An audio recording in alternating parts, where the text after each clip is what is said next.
Hello everyone, welcome back to How to Daily. In today's video, I will help you resolve the TEMU try a different payment method error at checkout. Let's troubleshoot this problem together. First, you will need to double check that the payment information you entered is correct.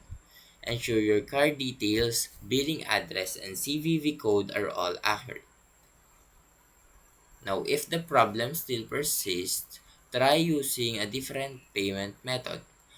TEMU supports various options including credit or debit cards, PayPal, and mobile payment services.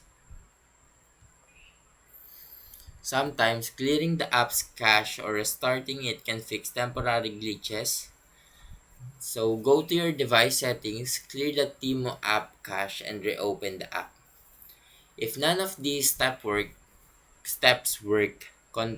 contact TEMU customer support. They can help you resolve the issue and complete your purchase. And that's how you fix the TEMU try a different payment method checkout error. Now, if you found this video helpful, please leave a like and subscribe.